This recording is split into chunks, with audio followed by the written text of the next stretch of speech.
ओम नमः सिद्धेभ्यः। ओम नमः सिद्धेभ्यः। ओम नमः सिद्धेभ्यः।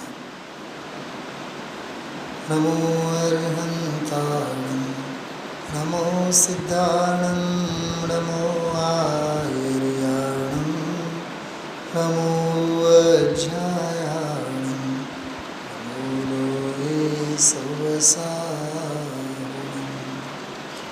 मंगलं भगवान् वीरो मंगलं गौतमो गणे मंगलं कुन्दकुन्दार्यो जैनधर्मो सुमङ्गलं सर्वमङ्गलमाङ्गल्यं सर्वकल्याणकारकं प्रधानं सर्वधर्माणां जैनं जयतु शासनं जैनं जयतु शासनं।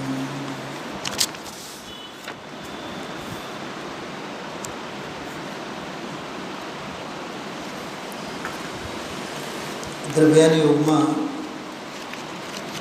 જૈન અધ્યાત્મનું અતિશય માર્મિક દાર્શનિક અને આધ્યાત્મિક દાર્શનિક ચિંતન અને અધ્યાત્મનો વિષય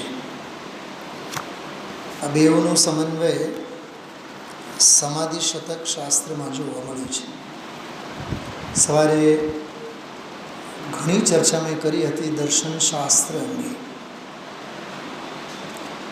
દર્શનશાસ્ત્ર એટલે ફિલોસોફી, તત્વજ્ઞાન. યુનિવર્સિટી લેવલમાં ફિલોસોફી એક ડિપાર્ટમેન્ટ હોય છે, જુદો વિભાગ જ હોય છે. તત્વજ્ઞાનના નામે આખો એક વિષય ભણાવવામાં આવે છે.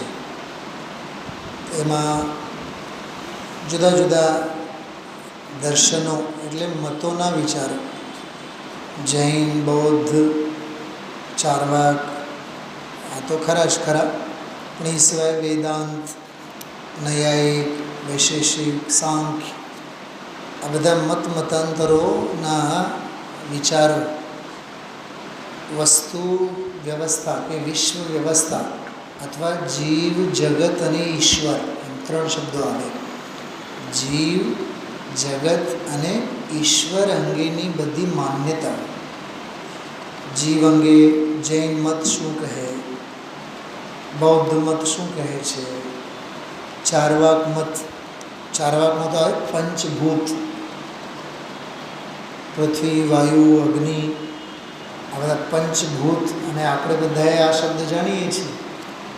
હા, કોઈ માણસ મરી જાય, ગુજરી જાય તો છાપામાં શું આવે? પંચભૂતમાં નશ્વર કાયા વિલીન થઈ, પંચભૂતમાં સમાઈ ગયા. આવી રીતે ખ્યાલમાં આવ્યું? પંચભૂતના નામે યાદ કરવામાં આવે છે. તો દરેક મતાંતરોની માન્યતાઓ જુદી છે. એને માટે મોક્ષમાં પ્રકાશકનો 5મો અધ્યાય ખાસ વાંચવો જોઈએ. 5મા અધ્યાયમાં એની બહુ ગંભીર અને બહુ સરસ ચર્ચા છે. બધી ટૂંકી પણ બહુ સરસ અર્થપૂર્ણ કહો, મૂળ ચર્ચા બધી એમાં આવે છે. તો સમાધિ શતકનો જે આ વિષય છે, જેમ કે આમાં વિક્ષિપ્ત મન, અવિક્ષિપ્ત મન, અવિદ્યા, અવિદ્યાનો અભ્યાસ, અવિદ્યાના સંસ્કાર, આ જે શબ્દો આવ્યા, અથવા સમાધિ શબ્દ લો ને તમે. ગુરુદેવશ્રી હમણાં છેલ્લા કેટલાક પ્રવચનોમાં વારંવાર કહે છે કે બાવા જે સમાધિ લે એ સમાધિ નહીં. બરાબર ને? એ જીવતે જીવ, ઘણા તો જળ સમાધિ લે. જીવતે જીવ પથ્થર બાંધીને દરિયાના તળિયે, જળ નદીમાં તળિયે જઈને પ્રાણ છોડે. દુનિયા એને વધાવે કે ભાઈ જળ સમાધિ લીધી. એમાં સૌરાષ્ટ્રમાં તો બહુ જ છે. સૌરાષ્ટ્ર ગુજરાતમાં તો આ બધા ભુવાઓ અને આ બધા બાવાઓ પાંજરાપોળો ચલાવતા હોય. અમે લોકો સ્કૂલ તરફથી એક વખત સ્કાઉટ કેમ્પમાં ગયા હતા. ગોંડલ પાસે કોઈ ગામ છે, ગોંડલની આજુબાજુમાં, મને યાદ નથી અત્યારે. ત્યાંથી 18-20-22 કિલોમીટર અંતરે એક પાંજરાપોળો છે, બહુ મોટો. એમાં એ રહે છે સાધુ સંન્યાસી. ત્યાં એક સમાધિ છે. બધા છોકરાઓ પગે લાગવા ગયા. અમારા શિક્ષકો, ઓહો, જીવતે જીવ સમાધિ લીધી, જીવતે જીવ સમાધિ લીધી. અરે જીવતે જીવ સમાધિ એ તો આત્મઘાત છે. તો પછી આપણા મુનિરાજો તો સલ્લેખનાને સમાધિ લે છે ને, પણ એ પ્રાણ છોડવા માટે નહીં, અથવા દેહમાંથી, શરીરમાંથી, રોગોમાંથી મુક્તિ માટે નહીં, દેહને જ છોડવા માટે. સંસાર શરીર અને ભોગોથી વિરક્ત થયેલા આત્મભાવમાં એવા નિમગ્ન થયા હોય, એને કાયકૃત પરિસહ અને ઉપસર્ગ અંગે કોઈ પણ જાતની, સમજાય છે, મનોમાલિન્ય પેદા ન થાય. આંખે ન દેખાય તો પછી આહારચર્યા કેવી રીતે થાય? ઈર્યા સમિતિ કેવી રીતે પડાય? બોલો. ઈર્યા સમિતિ કેમ પડાય? એશના સમિતિ કેમ પડાય? આહાર સમાધિ લે પછી સલ્લેખના, જેને આપણે સલ્લેખના કહીએ. અહીંયા જે આ શાસ્ત્રનું નામ છે સમાધિ તંત્ર, સમાધિ શતક. સમાધિના સંદર્ભમાં ગુરુદેવશ્રીએ આજે બીજા 3 શબ્દો યાદ કર્યા હતા: આધિ, વ્યાધિ અને ઉપાધિ. આધિ એટલે માનસિક સંકલ્પ વિકલ્પો, ઉચાટ, આકુળતા. વ્યાધિ એટલે શરીરે જે રોગ, શરીરે તન સંબંધી. બોલો. આધિ એટલે મન સંબંધી. અને શારીરિક અને માનસિક રોગો સિવાય જીવે જે ઓઢેલી બધી જે બહારની છે બધી, એને કહેવાય ઉપાધિ. હું બેરિસ્ટર, હું વકીલ, હું એન્જિનિયર, હું નગર સેવક. ગઈકાલે અને આજે ગુરુદેવશ્રી યાદ કર્યા હતા, હું મંદિરનો મંત્રી. યાદ કર્યા હતા ગઈકાલે? મંત્રી. હું જેમ કહું છું એમ જ થાય છે. મારી આજ્ઞા સિવાય તો કોઈથી થાય નહીં. જો આ બધા અટકવાના રસ્તા છે. ઘરમાં પણ કોઈ વડીલ હોય ને, એના દીકરા, વહુ, પત્ની, બાળકો, એ બધી 3-4 પેઢી એ દાદા અને પરદાદા અને મોટા બાપાની જેમ એનો વ્યવહાર કરતા હોય, ખમ્મા કરતા હોય, તો એને 4-6 મહિના, 8 દિવસ પછી કે વર્ષ 2 વર્ષ પછી તો એને એમ થઈ જાય કે હવે મારી આજ્ઞા વિના તો દુનિયાનો કોઈ પાંદડો પણ નહીં હાલે. એને એટલું બધું એને અહમપણું આવી જાય છે. એની કર્તા બુદ્ધિ એવી એની પુષ્ટ થાય છે. એની પણ ઝલક આજના સ્વાધ્યાયમાં છે.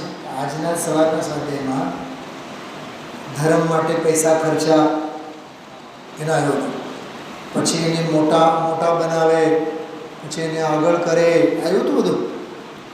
પછી એમાં ગુરુદેવશ્રી એમ બોલ્યા હતા કે હું તો છોડવા માગું છું, પણ એ મને મુકતા જ નથી. તમે આવો ને આવો, તમારા વગર તો અમારો કાર્યક્રમ તો થાય જ નહીં. બોલો. આ બધા શું છે ધનજીભાઈ? આ બધા અટકવાના રસ્તા નથી. મારી સામે તો ઘણા એવા દાખલાઓ છે. અમે તો ઓલા અપાશ્રયમાં અમે તો બહુ આગળ પડતા છીએ, સેક્રેટરી તરીકે, ફલાણા તરીકે. હવે આ તો સમજ્યા બાદ તો બધું હવે કાંઈ એમાં રસ જ નથી. એમાં પછી સાધુ આવે, ઓલા મહારાજ આવે, મહાસતીજી આવે, એમાં તો અમે જઈએ નહીં. જરાય આપણને આવે ગુરુદેવશ્રી સિવાય, આ સિવાય તો કાંઈ ગમે જ નહીં ને. હવે આ સાંભળ્યા બાદ એવું બધું બોલે. પછી શું બોલે ખબર?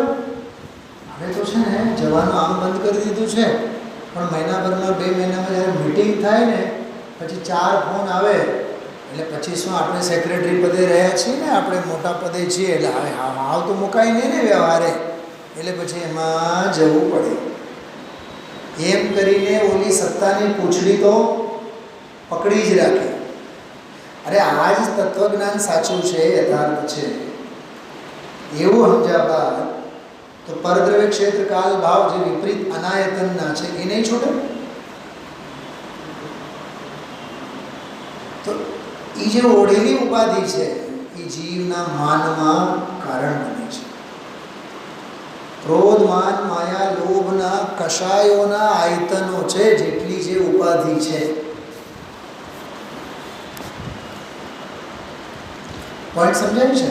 તો આધિ વ્યાધિ અને ઉપાધિ ત્રણેયથી રહિત જે નિરાકુળ પરિણતિ એનું નામ સમાધિ. મારે તો તમને 35, 36, 37 એમ 3 શ્લોકો થોડુંક લેવાનું મન છે. પછી ઓલી આધિ વ્યાધિ ઉપાધિ એનાથી રહિત સમાધિ એ વાળો પ્રકરણ પણ લેશો. જો 2 મિનિટ માટે જોજો. 35મી ગાથા 35મો શ્લોક અહીંયા છે જ. જો કે સવારના સ્વાધ્યાયમાં અને બહુ વિસ્તારથી મારે લેવાનું મન છે, કેમ કે આ વિષય બહુ સરસ છે. જો આ એટલો સરસ શ્લોક છે 35મો, યાદ કરી લેવા જેવું છે. ખબર અમે શું કહેવા માંગે છે? પહેલા શ્લોકનો પાઠ કરીએ. રાગદ્વેષાદિકલ્લોલેરલોલમ યન્મનોજલમ સપશ્યત્યાન્મનસ્તત્વમ સતત્વમ નેતરોજનઃ. થોડુંક બોલવામાં ઉચ્ચારણમાં શ્લોક જેટલું અઘરું લાગે છે ને એના ભાવ એટલા સરળ છે. આમાં એમ કહે છે રાગ અને દ્વેષાદિક એટલે રાગ દ્વેષ વગેરે, કલ્લોલ એટલે તરંગો, તરંગોથી, ટૂંકમાં રાગ દ્વેષાદિ કષાય ભાવોના તરંગોથી, યન એટલે જે, મનોજલમ ઉપર જો મનોજલમ એટલે મનરૂપી જળ, અલોલમ બોલાયું રલોલમ લખેલું છે ને, અલોલમ એટલે જેનું ચિત્તરૂપી જળ, મનરૂપી જળ રાગ દ્વેષાદિ તરંગોથી તરંગિત નથી થતું. અલોલ એટલે અચંચળ, ચંચળ નહીં, ટૂંકમાં સ્થિર રહે છે, ઢોળાતું નથી. શું કીધું? મનરૂપી જળ, ચિત્તરૂપી જળ જેનું ઢોળાતું નથી, ટૂંકમાં કષાય ભાવોથી જેનો આત્મા ખરડાતો નથી. રાગ દ્વેષાદિ કષાય ભાવો કે દોષોથી જેનું ચિત્ત રૂપી જળ, મનરૂપી જળ, આત્મારૂપી જળ ઢોળાતો નથી, ખરડાતો નથી, મલિન થતું નથી. બરાબર? સપશ્યતિ આત્મનસ્તત્વમ. બીજી લીટી, તે જ જીવ આત્મતત્વને અનુભવે છે, જુએ છે. બરાબર? સતત્વમ એવા તત્વને ન ઇતરો જન બીજા જીવો નથી અનુભવી શકતા. બીજા જીવો એટલે જેના મનરૂપી જળ ઢોળાય છે. ઢોળાય છે એટલે વિક્ષિપ્ત, નથી ઢોળાતો એટલે અવિક્ષિપ્ત. હજી સરળ શબ્દોમાં કહું, પહાડ જેવી પ્રતિકૂળતા આવી પડે તો પણ જેની ચિત્તની ભૂમિ વિક્ષિપ્ત ન થાય, સ્થિર રહે, તે જીવો આત્મતત્વનો અનુભવ કરે છે. અને જરી ઉદયની વિચિત્રતા આવે એટલે તરત ઢોળાઈ જાય છે. તેઓ 3 કાળમાં કોઈથી આત્માનો અનુભવ કરી શકતા નથી. એકાકી વિચરશો વળી સ્મશાનમાં.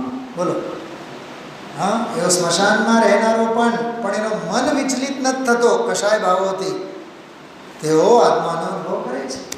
અને સમોસરમાં બેઠો હોય અને વિકલ્પ જાળનો કોઈ પાર ન મળે એ આત્માનો અનુભવ નથી કરી શકતો.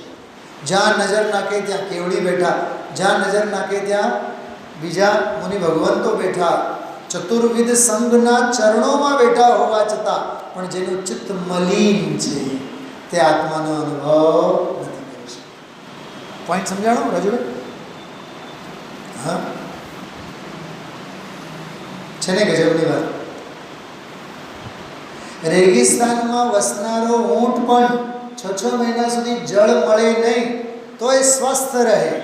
પણ 24 કલાક તાલાબમાં નદીમાં રહેનારું માછલું તરસો ને તરસે તો દુઃખી જ રહે છે ને. ગજબની વાત.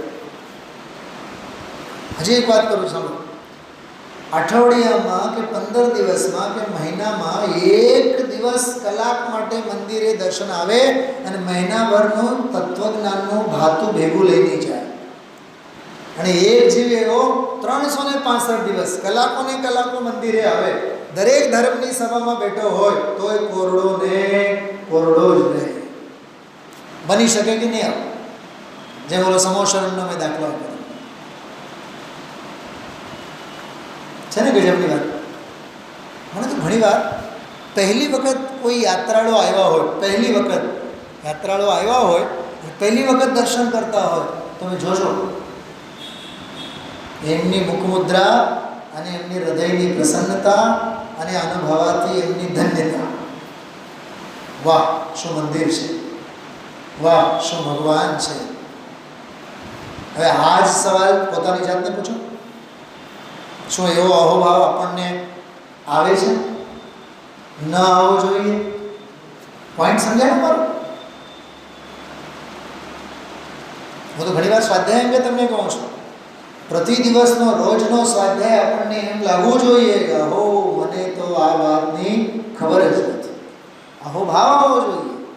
એવો નહીં આ તો અમે કાલે સાંભળ્યા, રોજ જ સાંભળીએ છીએ. ભૂખ ઉઘડેલી નથી. અચરજ લાગવો જોઈએ, આશ્ચર્ય લાગવો જોઈએ આનો. વાહ શું તત્વજ્ઞાન છે, એનો મહિમા આવવો જોઈએ. તો વિક્ષિપ્ત અવિક્ષિપ્ત મનના સંદર્ભમાં રાગ દેશાદી કશાય ભાવોથી મનરૂપી જળ જેમનો ઢોળાયેલો રહે છે તે આત્માને અનુભવી શકતો નથી. ખ્યાલમાં આવ્યું? ઢોળાતો નથી એ આત્માનો અનુભવ કરે છે. પાત્રતાના સંદર્ભમાં પણ આ પ્રકરણને આપણે લઈ શકીએ. આ 35મો શ્લોક જો એનો અનુવાદ જો. રાગાદિક કલ્લોલથી મન જડલોલન થાય, તે દેખે ચિદ તત્વને અન્ય જને ન જણાય. કેટલો સરસ ભાવ અહીં અનુવાદ કર્યું છે. રાગાદિક કલ્લોલથી મન જળ લોલ ન થાય, ઢોળાય નહીં, ખરડાય નહીં, છલકાય નહીં. હા, તે દેખે ચિત્ત તત્વને, ચૈતન્ય તત્વને તે જુએ છે. સંસ્કૃતમાં શું શબ્દ આપ્યો છે જો? પશ્યતિ આત્મનસ તત્વમ. શું કહ્યું? આત્મનસ તત્વમ એટલે આત્માના તત્વને. તો આત્માનું તત્વ, આત્માનું સત્વ શું છે? કે ચૈતન્ય ભાસી રહ્યો રે. આત્માનું તત્વ તો એ જ છે ને. જો આત્મનસ તત્વમ એટલે આત્માનું સ્વરૂપ. જો આ શબ્દ જો, આત્મનસ તત્વમ, આત્મ તત્વ એમ નહીં, આત્માના તત્વને. શું કીધું? આત્માના તત્વને. તો આત્માનું તત્વ શું છે? એનું સ્વરૂપ. તો એનું સ્વરૂપ શું છે? ચૈતન્ય રૂપ. ખ્યાલમાં આવ્યું? સતત્વમ તે આત્મતત્વને રાગાદિક કલ્લોલથી મન જળલોલન થાય, તે દેખે ચિદ તત્વને, ચૈતન્યના તત્વને અન્ય જને ન જણાય. હવે આ શ્લોકને અંતરાત્મા અને બહિરાત્મા ઉપર લાગુ કરો. અન્ય જને ન જણાય એટલે બહિરાત્માને એ જણાય નહીં. અને દોઢ લીટીમાં અંતરાત્મા. રાગાદિક કલ્લોલથી મન જળ લોલન થાય. સમજાણું? ઓર મસ્તી લેશ કરશું આની આપણે સવારના સ્વાધ્યાયમાં. જો આ 36મો શ્લોક, આમાં એવા મૂળ શબ્દો અહીંયા આવ્યા છે. અવિક્ષિપ્તમ મનસ્તત્વમ વિક્ષિપ્તમ ભ્રાંતિરાત્મન ધારે તદ વિક્ષિપ્તમ નાશ્રયે તતઃ. ઘણી બધી બાબતો છે એક શ્લોકમાં. અવિક્ષિપ્તમ મનસ્તત્વમ. મન એટલે આત્માનું તત્વ. કોણ કહે છે? અવિક્ષિપ્તમ. છે તે જ આત્મતત્વ છે. એટલે રાગાદી ભાવોથી ઢોળાવું નહીં, ભાવ કર્મે ખરડાવું નહીં, કશાય ભાવે ખરડાવું નહીં, મોહ રાગ દ્વેષાદી દોષોથી દૂષિત થવું નહીં, કશાયના રંગે રંગાવું નહીં, જો પુણ્ય પાપના પરિણામના રંગે રંગાવું નહીં. સમજીભાઈ વર્ણાદી અને રાગાદી ભાવોથી ખરડાવું નહીં. બોલો કેવી ગજબની ભિન્નતા છે. હા, આ અંદરની ભિન્નતાનો ભેદ જ્ઞાન છે. તો અવિક્ષિપ્તમ મન, જે અવિક્ષિપ્ત મન છે, મન એટલે તત્વમ વાસ્તવમ રૂપમ આત્મન. સંસ્કૃતમાં જો મનનો અર્થ કેવો કર્યો છે? વાસ્તવિક જે આત્માનું રૂપ છે તે. અને વિક્ષિપ્તમ ભ્રાંતિરાત્મન, એ આત્માની ભ્રાંતિ છે, એટલે બહિરાત્મપણું છે વિક્ષિપ્તપણું. અને અવિક્ષિપ્તપણું આત્માનું સાચું સ્વરૂપ છે. રાજુભાઈ પકડાય છે વાત? અવિક્ષિપ્તપણું આત્માનું સાચું સ્વરૂપ છે, અંદરનું કલેજું છે. અને વિક્ષિપ્તપણું જે છે એ ભ્રમ છે. શું કહે છે? વિક્ષિપ્તપણું જે છે એ શું છે? અરે ભગવદ્ ગીતા છે ને, ભગવદ્ ગીતા, એમાં કમસે કમ 100-200 વખત તો આ શબ્દો આવ્યા છે. અવિક્ષિપ્તમ મનસ્તત્વમ વિક્ષિપ્તમ ભ્રાંતિરાત્મન. અચ્છા, લોક વ્યવહારમાં આપણે એક શબ્દ બોલીએ છીએ, કામમાં વિક્ષેપ ન આવવો જોઈએ. નહીં, વિક્ષેપ નહીં પાડો તમે, કામમાં તમે દખલ નહીં કરો, ટાંગ નહીં અડાવો, આંગળી નહીં કરો, એ બોલીએ છીએ ને આપણે. અંતરાય નહીં કરો, આડ નહીં આપો. બોલો, આ બધા શબ્દોનો ભાવ શું છે? દખલ, ચંચુપાત કઈ ને એને દાર્શનિક શબ્દમાં, એને દાર્શનિક અને ફિલોસોફી લેંગ્વેજમાં બહુ ઊંચી ભાષામાં એને વિક્ષેપ કહેવામાં આવે છે. કેટલી ઊંચી વાત છે! આ દાર્શનિક શબ્દ છે. તો જે વિક્ષિપ્ત થયેલો, ટૂંકમાં પોતે અંતરાયમાં ઢોળાયેલો, પોતે કશાય ભાવમાં ખરડાયેલો એવો એ ભ્રાંતિવાળો આત્મા છે, બહિરાત્મા છે. ઓલો અંતરાત્મા. બીજી લીટીમાં ધારયે તત્ અવિક્ષિપ્તમ, અવિક્ષિપ્ત આત્માને ધારણ કરવું જોઈએ, અવિક્ષિપ્ત આત્મભાવે પરિણમવું જોઈએ. વિક્ષિપ્તમ ન આશ્રયેત, પણ વિક્ષિપ્તપણાનો કોઈ દિવસ આશરો ન લેવો જોઈએ. સમજાણો? આ 36મો શ્લોક. હવે આગળ જો આનો અર્થ વાંચો છો. અવિક્ષિપ્ત મન છે તે આત્માનું વાસ્તવિક સ્વરૂપ છે, અને વિક્ષિપ્ત મન છે તે આત્મ વિભ્રમ છે. શ્રીમદજીને યાદ કરો. આત્મભ્રાંતિ સમ રોગ નહીં. બોલો, એ આત્મભ્રાંતિ સમરોગ. તો આત્મભ્રાંતિને રોગ કીધું, એને અહીંયા વિક્ષેપ કીધું, વિક્ષિપ્ત આત્મા કીધું. ઘણા હોય શાપિત આત્મા.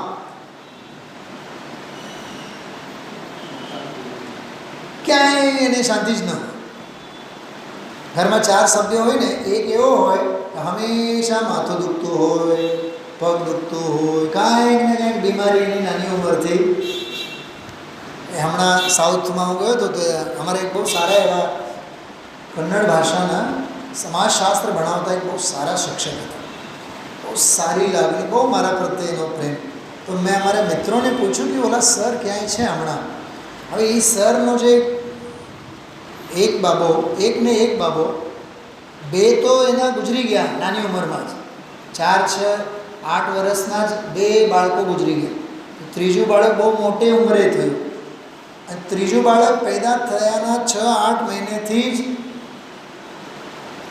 દર અઠવાડિયે 2 વખત બોમ્બે આવે એને દેખાડવા માટે. એનું હૃદય સાવ ફેફસાસ ખતમ થઈ ગયેલા. અત્યારે 42 વર્ષનો છે છોકરો. હવે આ ઘરડા થયા છે બેઉ 70-75ના. તોય ઓલા 45 વર્ષના છોકરાની આજની તારીખમાં સેવા ચાલુ જ છે. બોલો, 2 ગુજરી ગયા, ત્રીજું છે તો એના હાલ એવા. એને કહેવાય શાપિત પુત્ર. કેવો પુત્ર છે? શાપિત પુત્ર. એટલે એને શ્રાપ લાગેલો દુનિયાની ભાષામાં. બાકી વસ્તુ સ્વરૂપમાં તો શ્રાપ બ્રાપ કંઈ હોતું નથી. વરદાને નથી હોતો અને અભિશાપે નથી હોતો. અભિશાપ અને વરદાન જે દર્શનમાં હોય છે, જૈન દર્શન નથી. જૈન ધર્મમાં એવું છે નહીં. પાર્શનાથ વિઘન દૂર કરે એ જૈનોના પાર્શનાથ નથી. શું કીધું? શંકેશ્વરવાળા હશે, સોનગઢવાળા પાર્શનાથ તો નથી, રાજકોટના પાર્શનાથ તો નથી. સમજાય છે? ગીત રાગી દે તુમ્હારે જગ મેં જૈસા તથ કહા. સ્વરૂપ છે જગતને. ગીતરાગી સર્વજ્ઞ ભગવાનનું સ્વરૂપ ખબર જ નથી. તો અવિક્ષિપ્ત મન છે તે આત્માનું વાસ્તવિક સ્વરૂપ છે, અને વિક્ષિપ્ત મન છે તે આત્મવિભ્રમ છે, આત્મભ્રાંતિ છે. તેથી તે અવિક્ષિપ્ત મનને ધારણ કરવું. બોલો, ધારણ કરવું આ કર્તવ્ય, શીખ છે. આ કરવાનું શું અમારે? અવિક્ષિપ્ત મનને એટલે આત્માને ધારણ કરવું, અનુભવવું, અને વિક્ષિપ્ત મનનો આશ્રય નહીં કરવો. અચ્છા, બહિરાત્મા, અંતરાત્મા અને પરમાત્મામાં શું કીધું હતું શરૂઆતમાં? 6ઠા 7મા શ્લોકમાં બહિરાત્મપણું ત્યજો, અંતરાત્મપણું પ્રગટ કરો અને પરમાત્માનું ધ્યાન કરો. ભાષા બદલાણી. હવે વાત તો એ નહીં છે. જો આનો અર્થ અવિક્ષિપ્ત મન તત્વ નિજ બ્રહ્મ છે મન વિક્ષિપ્ત, અવિક્ષિપ્ત મનને ધરો, ધરો ન મન વિક્ષિપ્ત. કેટલું સરસ છે આ. સાચું કહું તમને, મને તો આ શ્લોકો 10-20 વાર નહીં રાજુભાઈ, હું 50 વાર વાંચું ને, ઉપર નીચે સંસ્કૃત ગુજરાતી અને એનો અર્થ અને ટીકા અને સંસ્કૃત અને ગુજરાતી, મારું મન જ નથી ભરતું. શ્રીમદજીની ભાષામાં, કૃપાળુદેવની ભાષામાં સચોડી નાળિયેરી છે. સચોડી નાળિયેરી છે. જેટલો માનો એટલો સરસ. જો આ જે શ્લોક ચાલ્યું ને આજે, અવિદ્યાભ્યાસ સંસ્કારે રવશં ક્ષિપ્યતે મનઃ તદેવ જ્ઞાન સંસ્કારે સ્વતસ્તત્વેવ તિષ્ઠતે. બહુ સરસ વાત છે. આમાં એક શબ્દ બહુ માર્મિક છે ધનજીભાઈ. તદેવ છે બીજી લીટીમાં. તદેવ એટલે તેજ. શું કીધું? તેજ. 1-2 દાખલા આપો, સાંભળો. તેલનો ડબ્બો હોય ને મોટો, તપેલામાં તેલ કાઢતા હોય આપણે. હવે તપેલામાં પડવાની જગ્યાએ તેલ નીચે ઢોળાય, હરકું ન હોય તો. પણ ઈને તેલને જે નીચે ઢોળાતું જાય છે, ઈને તેલની ધારાને સરખી રીતે વાસણમાં આપણે ઢાળવાની વાત છે. અથવા નળનું પાણી જે ગટરમાં વયો જાય છે, એ પાણીની દિશા બદલો અને ગટરમાં ન જતા બોરમાં જાય કે ટાંકામાં જાય, વાપરવામાં જાય. સમજાય છે પોઈન્ટ? ખ્યાલમાં આવ્યું? ઘણાની જે જગ્યાએ જો બંગલો હોય ને, મોટો મકાન હોય, બંગલો હોય, તો પાણી જે ગટારની મારફત નાલીઓમાં જાય ને, એની જગ્યાએ એ પાણી વપરાશવાળું જે પાણી હોય એને બાગ બગીચામાં છોડે. નાળિયેરી હોય, કેળા હોય, ટૂંકમાં એ વપરાશમાં આવે. એટલે તદેવ એટલે જે આત્મા વિક્ષિપ્ત થઈને દુઃખી થાય છે, તે જ આત્માને અવિક્ષિપ્ત કરીને સુખી બનાવો એમ કહે છે. શું કહે? અને આને એમ કહેવાય વેસ્ટમાંથી બેસ્ટ. પોઈન્ટ પકડાનો? વેસ્ટમાંથી બેસ્ટ. ફેંકી તો સાવ દેવાય નહીં. વિક્ષિપ્તવાળો આત્મા જુદો અને અવિક્ષિપ્તવાળો આત્મા જુદો એમ નહીં. બહિરાત્મા અને અંતરાત્મા એ 2 આત્મા નથી. આત્મા તો એક જ છે. હજી ત્રીજી વાત, પરમાત્મા પણ જુદો નથી. જે બહિરાત્મા છે એ જ અંતરાત્મા છે, જે બહિરાત્મા અંતરાત્મા છે એ જ સ્વભાવે પરમાત્મા છે. પોઈન્ટ સમજાણો? એટલે એમાં તદેવ શબ્દ બહુ માર્મિક છે. અવિદ્યા, અભ્યાસ અને સંસ્કારોને લીધે, જો અવિદ્યા, અનાદિ અવિદ્યા. અરે મને તો આજે બપોરે પ્રવચન સારનો એક વિષય યાદ આવ્યો. સમસ્ત અવિદ્યાઓનું મૂળ એમ શબ્દ છે. શું કીધું? મનુષ્ય વ્યવહાર કેવો છે? સમસ્ત અવિદ્યાઓનું મૂળ છે. બોલો, અવિદ્યા શબ્દ વાપરેલું છે આમાં, ખ્યાલમાં આવ્યો? સમસ્ત અવિદ્યાઓનું મૂળ.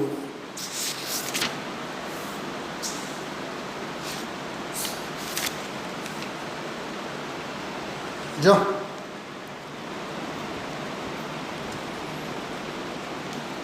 સાંભળજો,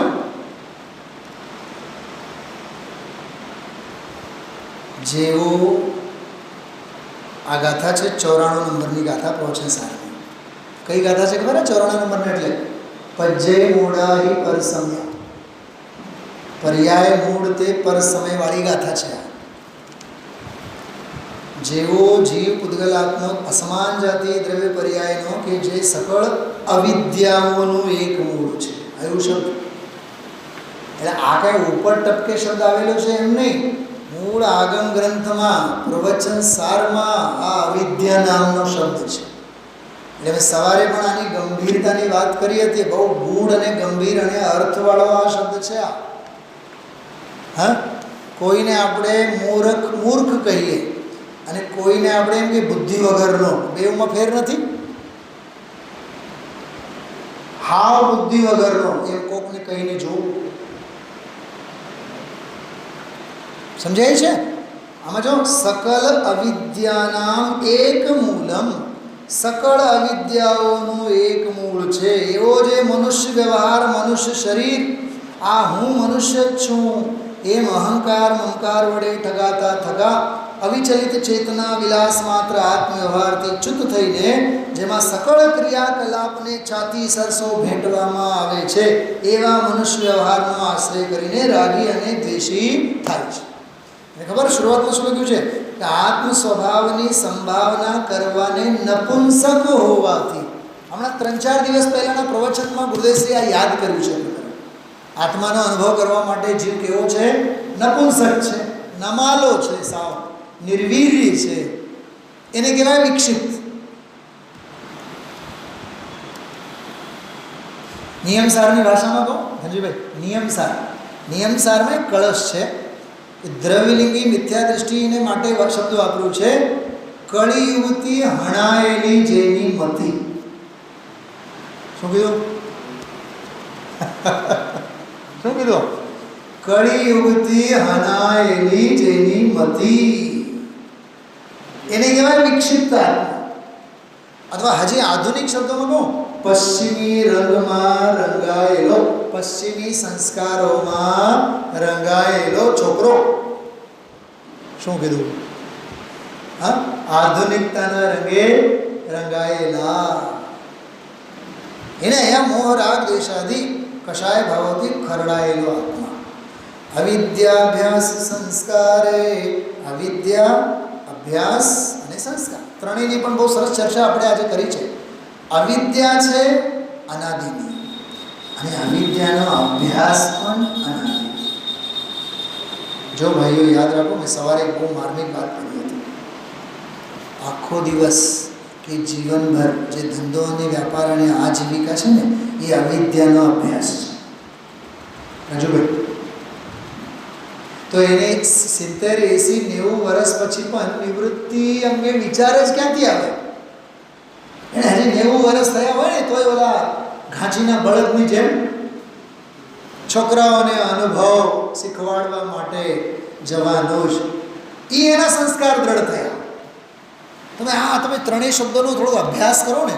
સવારે તમે કલાક કીધું છે બધું. હા ધનજીભાઈ, કાં કોઈ એક કોઈ એક એવી વ્યક્તિ, કોઈ એક એવો મુમુક્ષુ 45-50 વર્ષ પછી જ ફેક્ટરીથી બધેથી રિટાયરમેન્ટ લઈ લે, નિવૃત્તિ લઈ લે. છોકરાઓને કહે તમારે જે કરવું હોય એ કરો, હવે મને તમે બોલાવતા નહીં. બોલો 45-50 વર્ષ પછી નથી ઓલા હસમુખભાઈ, વજુભાઈ બધાના દાખલો આપીને ગુરુદેવસિંહ નથી કહેતા, 3-4 ભાઈઓ આને કીધું મારા ભાગમાં જે પૈસા આવતા હોય મને આપજો, હું દુકાને આવવાનો નથી. બોલો, એક તો 90 વર્ષમાં પણ પૂછે મરે અને એક 45 વર્ષમાં જ રિટાયરમેન્ટ લઈ લે. તો 45 વર્ષમાં જે રિટાયરમેન્ટ લઈ લે છે એ જાતના એના સંસ્કાર છે, એ જાતનો એનો અભ્યાસ છે અને એ જાતની એને વિદ્યા મેળવેલી છે.